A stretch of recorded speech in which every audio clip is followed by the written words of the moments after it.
বিহান সোনার fruit salad. আমরা দেখি এবার বিহান সোনা কেমন করে খাচ্ছে।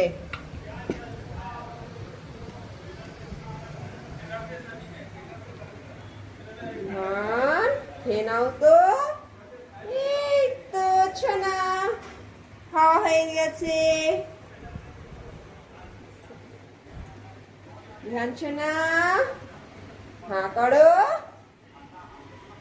এই ফ্রুট স্যালাডের মধ্যে রয়েছে বিট, আপেল, শসা, নাশপাতি, কলা, বেদানার রস আর লেবুর রস।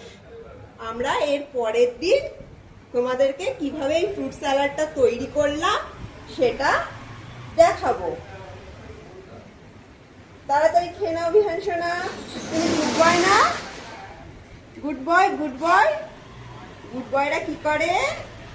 তাড়াতাড়ি খেয়ে নেয়।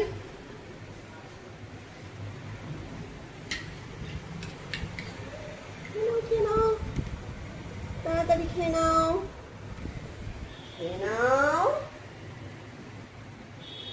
সোনাটা, আমাদের সোনা ফ্রুট স্যালাড খাচ্ছে।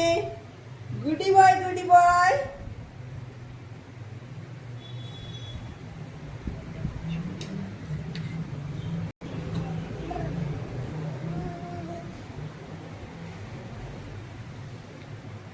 প্রত্যেকটা বাচ্চাকেই এই ফ্রুট স্যালাডের মতো করে দেওয়াটা তাদের স্বাস্থ্যের জন্য খুবই ভালো।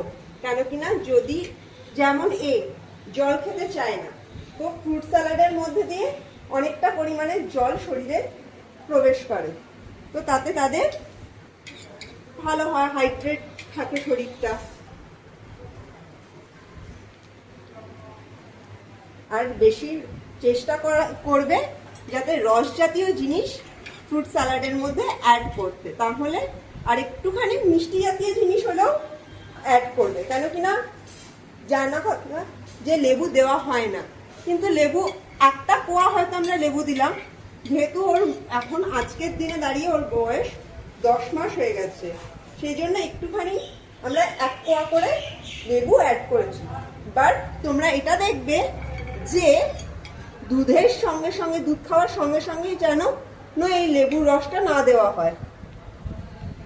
ফিনিশড বিহান সোনা, তুমি গুড বয় হয়ে গেছো। আমরা কালকে তোমার এই ফ্রুট স্যালাড তৈরির রেসিপিটা সবাইকে দেখাবো। তখন তোমার সব ফ্রেন্ডরা এই ফ্রুট স্যালাডটা খেয়ে নেবে, আর তারাও তোমার মতো হেলদি আর স্ট্রং হয়ে যাবে।